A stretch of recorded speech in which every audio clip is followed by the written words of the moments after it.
Hola, bienvenidos una vez más a nuestro canal de YouTube de Citología, Ciencia y Arte. Yo soy Elizabeth García y en esta oportunidad hablaré de la citología hormonal. Este es un tipo de muestra que nos va a permitir evaluar la maduración del epitelio vaginal y determinar en qué fase del ciclo menstrual se encuentra la paciente, según las morfologías y características que presentan las células.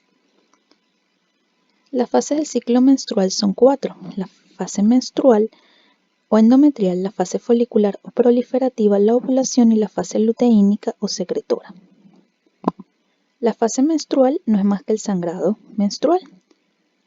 En este esquema vamos a ver la fase folicular o proliferativa. Se llama folicular a nivel del ovario y proliferativa a nivel del endometrio. Aquí tenemos en el esquema que está ocurriendo a nivel hormonal, que ocurre en el ovario y que ocurre en el endometrio. Entonces, en la fase folicular está madurando el folículo que va a permitir la liberación de ese óvulo maduro para que ocurra la fecundación. Y en el endometrio lo que está ocurriendo es la proliferación de este tejido endometrial y un engrosamiento para prepararse a recibir el óvulo fecundado, en caso de que esto ocurra evidentemente. Previo a la fase o a la ovulación como tal, o la fase ovulatoria, va a ocurrir un pico estrogénico. Este pico estrogénico lo que va a generar a nivel de la vagina es la maduración, o sea, estos niveles de estrógeno que van aumentando generan en la vagina la maduración de dicho epitelio. Y eso es lo que vamos a ver más adelante en un esquema, qué tipo de células vamos a observar en la citología. Cuando ocurre la ovulación, a nivel ovárico se expulsó el óvulo maduro. A nivel hormonal hay un pico de la hormona luteinizante. Porque comienza la formación de el cuerpo lúteo, luego que ocurre la ovulación. Este cuerpo lúteo va a producir la progesterona. Por ende, luego de la ovulación vemos que existe un aumento de progesterona. Esta progesterona actúa a nivel endometrial, permitiendo que éste termine de engrosarse y se terminen de formar todos los vasos sanguíneos necesarios y todo el engrosamiento de este epitelio necesario para la implantación de un óvulo fecundado. ¿Qué ocurre? Luego, si ocurre un embarazo o una fecundación, el cuerpo lúteo se va a mantener, no se va a degradar, se va a mantener y va a seguir con esta producción de progesterona, manteniendo este tejido endometrial en estas condiciones de engrosamiento. Y ocurre la implantación y todo lo que ocurre durante el embarazo.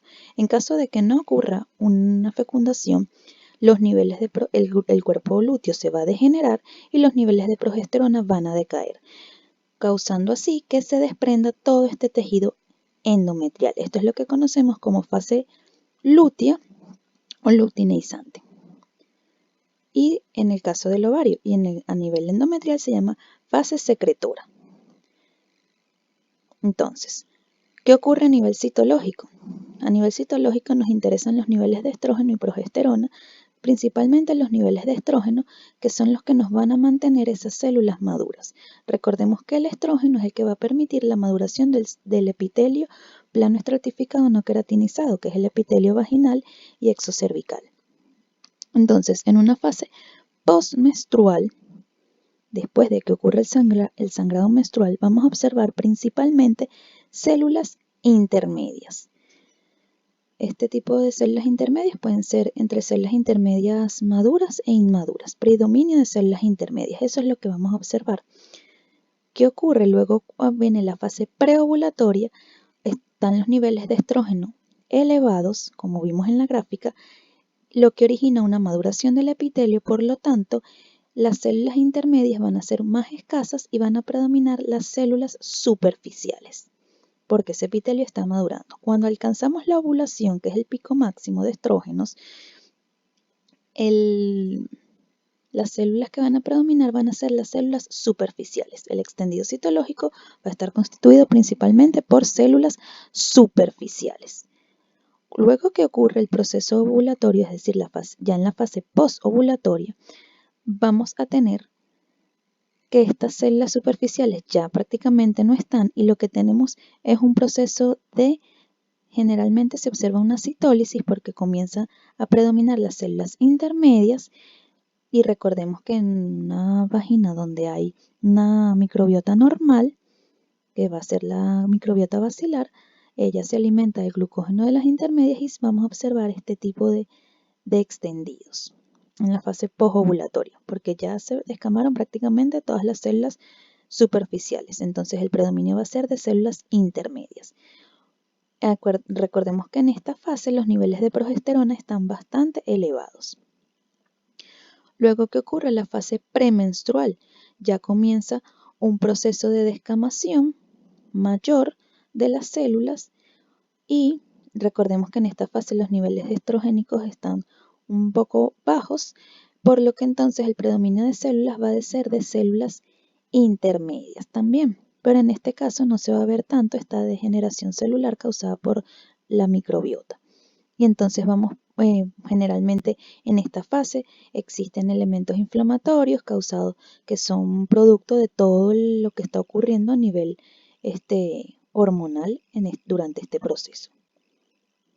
Todos estos cambios celulares y epiteliales que están ocurriendo en el tejido van a generar una cierta respuesta inflamatoria y por eso pudiéramos observar elementos inflamatorios. Sin embargo, lo importante aquí son los tipos celulares, que van a ser van a estar como en cierta proporción las células intermedias junto con las superficiales en menor proporción. Entonces, en la fase de la menstruación como tal, que vamos a ver un fondo hemático, obviamente vamos a ver placas de células endometriales, porque recordemos que en esta fase se está descamando el endometrio. Podemos ver abundantes polimorfonucleares, neutrófilos principalmente, e histiocitos, células intermedias inmaduras degeneradas.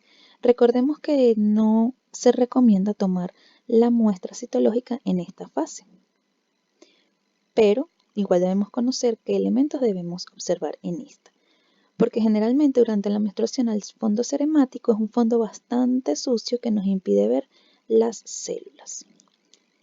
¿Qué pasa en las pacientes sin menarquia? Es decir, que nunca han tenido una menstruación, en el caso principalmente de las niñas o de aquellas pacientes que tienen problemas hormonales o alguna patología que no tienen una menstruación, nunca tienen una menstruación. ¿Qué pasa? Obviamente no existe una acción hormonal, por lo tanto no va a existir maduración del epitelio y entonces el predominio va a ser de células inmaduras, principalmente y obviamente van a ser células parabasales, ya que no existe una maduración de este epitelio. En el caso de embarazo y periodos de lactancia, ¿qué ocurre en estas fases? Como les dije, se mantenían los niveles de progesterona aumentados cuando ocurre el embarazo y durante la lactancia, por lo tanto, los niveles de estrógeno están disminuidos. Al estar los niveles de estrógeno bajos, obviamente no va a haber maduración del epitelio. Entonces, las células que van a predominar van a ser inmaduras. En este caso, células parabasales e intermedias inmaduras, como lo vemos en la imagen. También se pueden observar escasas, pero muy escasas u ocasionales células superficiales, pero no es lo común. Lo que vamos a observar es un predominio de parabasales con intermedias inmaduras. En el caso de la menopausia, no existe una acción hormonal por parte de los estrógenos, por lo tanto no hay una maduración del epitelio, muy similar a lo que ocurre con el embarazo y la lactancia. Entonces también el predominio va a ser de células parabasales e intermedias inmaduras. Por eso es muy importante conocer la acción estrogénica de estos pacientes al momento de emitir diagnósticos. Saber también la edad de estas pacientes, porque si pudiéramos tener estos tipos de extendidos y si no nos dicen la edad de la paciente, no lo podemos diagnosticar en este caso como un atrófico, porque pudiera tratarse de una paciente embarazada, porque vemos que son frotis muy similares.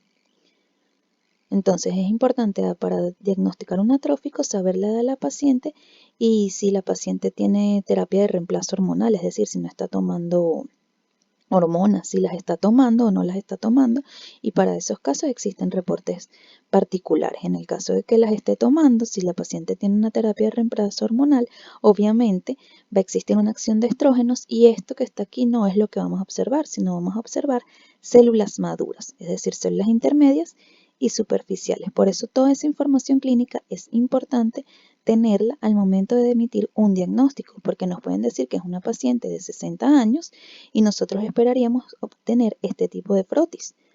Pero si la paciente está ingiriendo hormonas, en este caso estrógenos, obviamente no se van a observar células parabasales, sino superficiales e intermedias, y nosotros nos va a llamar la atención al ver esto en el extendido. Y vamos a hacer una acotación al clínico. Por eso, si tenemos la información, ya vamos a saber que se trata de una paciente con terapia de reemplazo hormonal y no nos va a extrañar ver células maduras. ¿Qué es lo que vamos a evaluar citológicamente en una citología hormonal? ¿Qué índices? Se van a evaluar 5 índices. Estos índices se evalúan en porcentaje. Entonces tenemos el índice cariopicnótico, que esto lo que evalúa es las características del núcleo. Recordemos que el núcleo de las células varía dependiendo del tipo celular. Un núcleo picnótico van a tenerlo las células superficiales. Entonces vamos a evaluar cómo es ese núcleo, si ese núcleo es picnótico o es prepicnótico, cómo es la picnosis de ese núcleo, o sea, qué tan denso es el material nuclear. Eso es lo que se evalúa en este índice. En el índice de eosinofilia evaluamos la coloración de ese citoplasma. Recordemos que las células, según las coloraciones de Papa Nicolau, se tiñen su citoplasma de distintos colores. Las intermedias se tiñen azules y las superficiales eosinófilas. Entonces aquí vamos a evaluar esa coloración, esa eosinofilia citoplasmática. Todos estos, como los dije, por medio de porcentajes.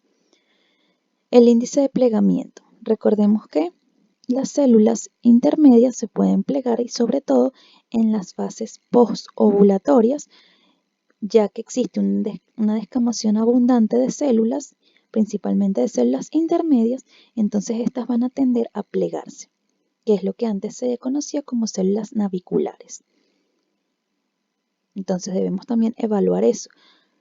El índice de agrupamiento también, porque es importante evaluar si estas células están agrupadas en placas o se encuentran aisladas. En las fases preovulatorias, generalmente las células se encuentran de forma aislada, mientras que en las fases posovulatorias las células se encuentran agrupadas. Y el índice de maduración, esto nos lo va a decir el tipo celular que estemos observando. Si son células intermedias, si son células superficiales, si son intermedias inmaduras o maduras, y si son células superficiales, el predominio de cada una de ellas. Todos estos índices se reportan en porcentaje.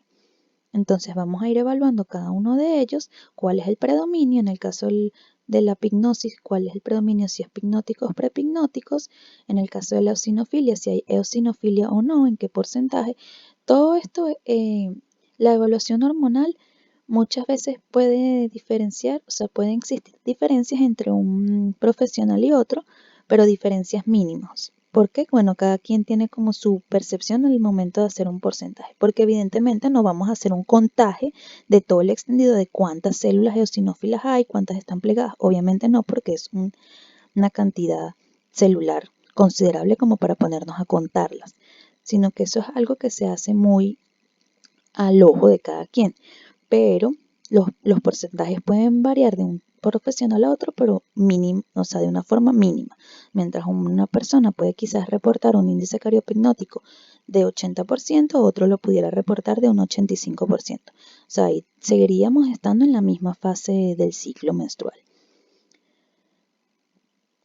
Esto ha sido todo y si tienen alguna otra duda o algún comentario, háganoslo saber. Si quisieran saber de algunos otros temas, también déjenlo en los comentarios. Si te gustó esta información y las otras informaciones que compartimos en nuestros videos, suscríbete y dale like. Y también nos puedes seguir por Instagram en @citología, ciencia y arte.